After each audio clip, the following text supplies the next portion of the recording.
Now at 11, residents in a West Hollywood neighborhood say they are being terrorized repeatedly by a neighbor. Good evening, I'm Micah Ullman. And hi, I'm Courtney Friel in tonight for Share. Banging on doors in the middle of the night, screaming at all hours and destroying property. Residents in a West Hollywood neighborhood say they are living in fear. At the center of the chaos, a resident who is being evicted but is refusing to leave. Instead, he is terrorizing his neighbors. John Fenolio live in West Hollywood with more on what residents call their neighbor from hell. It's a story you'll see only on 5. John? Micah, Court, that's right. Neighbors say that they are genuinely scared for their lives. They say all of this aggression is unprovoked. If we step out of the way and push in here, you can see that is the building in question. The unit there on the first floor with the windows boarded up, that is where this guy lives. Those windows have been smashed out. We are staying across the street because we've seen this guy outside in front of the building ranting and raving. And just in the last few minutes, we actually heard glass breaking. Something was thrown through the window from inside that apartment. Neighbors say that they are at their wits' end with this guy who just won't leave them alone or vacate his apartment, despite an eviction order. Neighbors say this man is terrorizing their West Hollywood homes. He's thrown things at people. He's thrown rocks at our windows. He's broken every single window that exists in his apartment, which are many. The glass is broken out into the street. He's attacked people on the street. For safety reasons, they don't want to show their faces. We are scared every day. Yeah, he's threatened to kill people. They've called the LA County Sheriff's Department for help numerous times. The police keep telling us that there's literally nothing they can do. They'll show up, they acknowledge that it's unfortunate, they feel bad that it's not safe, but they leave every time without taking any action. But most of them say they're afraid to press charges out of fear of retribution. The guy in question has lived quietly at the building located on the 1200 block of North Fairfax for several years. But a few months ago, something changed. It was like a light switch. He went from being okay, albeit not a great neighbor, but not this. Not destroying the apartment, attacking people, attacking our door, our front door with a metal bar. So I don't know. It's we're not doctors. We're just having to live with it for the last 3 months. An eviction order is pending. Neighbors say he's supposed to be out in a few days, but they worry he won't leave when the time comes and fear for their safety. This cannot be okay. This cannot be accepted. We're living in fear and terror for 3 months now. It's unfortunate, and I just hope we can change some laws in this city because this is silly. This is crazy. We did reach out to the Sheriff's Department West Hollywood station, who say that they are well aware of this building, aware of who this guy is, and that they know about this eviction order. More on this story as it develops. In West Hollywood, I'm John Fenolio, sending it back to you. All right, John, thank you for that report. A quiet Pacoima neighborhood is rattled by an explosion after a massive illegal fireworks cache ignites. The blast nearly levels a home and leaves one person critically injured. Neighbors say they're not surprised by the explosion and that they've been sounding the alarm to police about illegal fireworks going off in the area for years. KTLA's Rick Chambers live in Pacoima with details. Rick. Yeah, Micah, this whole block is considered the evacuation zone, and it's going to stay that way for a while because unexploded fireworks have now been found in the wreckage. It's what's left of a Pacoima home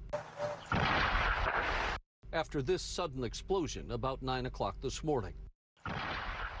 Investigators say illegal fireworks, either being made or stored here at this location, are to blame, and more now have been found in the rubble.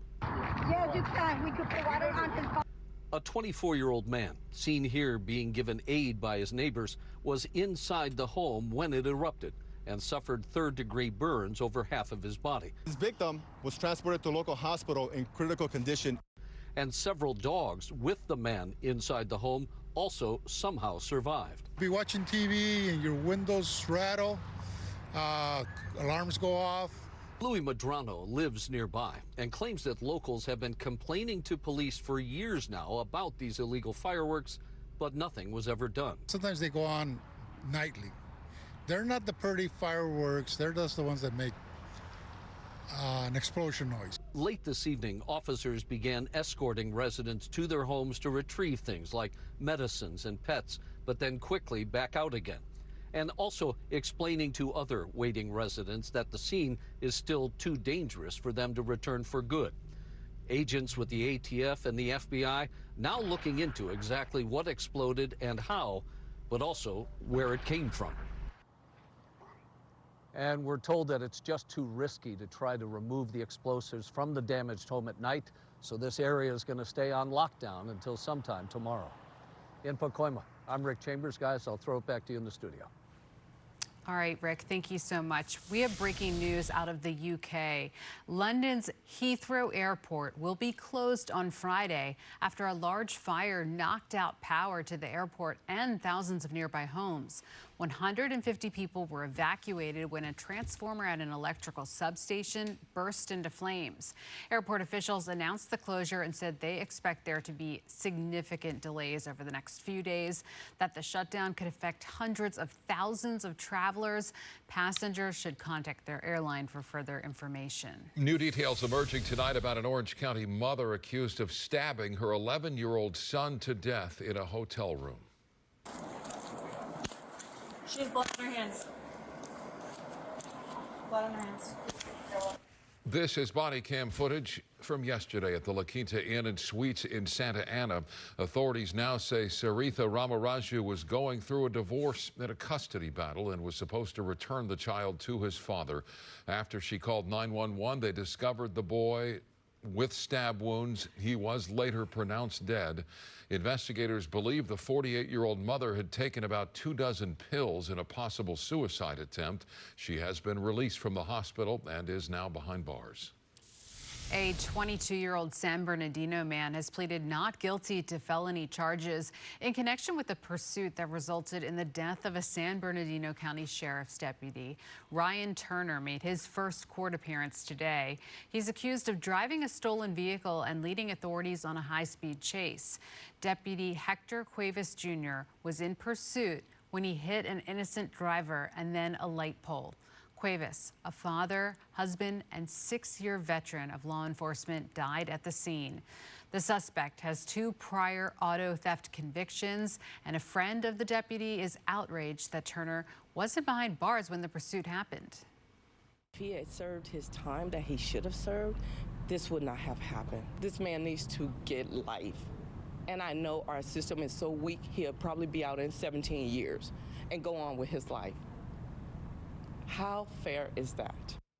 Turner is scheduled to be back in court on April 8th. He is being held without bail.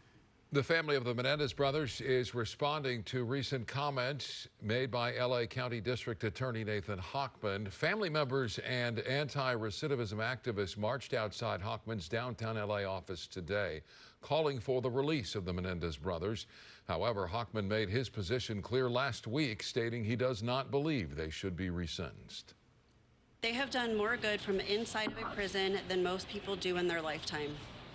And yet Hochman is hyper-focused on one thing, what they said as scared kids. They have not just served their time, they have made something meaningful of it. They have worked to improve their lives, of those around them. They have mentored young people in prison. The resentencing motion is just one of several legal pathways the Menendez family is pursuing. The next hearing scheduled for April 11th. It has been more than 2 months since the Eaton fire devastated Altadena, destroying thousands of homes and claiming 17 lives. Many of the residents who survived the flames have been living in dire conditions without power, heat, and they're surrounded by toxic rubble. They say they have nowhere to go and need help. Sandra Mitchell live in Altadena with the heartbreaking details. Sandra. Yeah, Micah, these tenants are really struggling, and they say they are not getting help from their property management company. You're going to hear from that management company in just a moment what they had to say. But let's talk about these conditions here, which they claim are unsafe. In fact, they've got no heat. They're cooking on portable cooktops, and they have no hot water.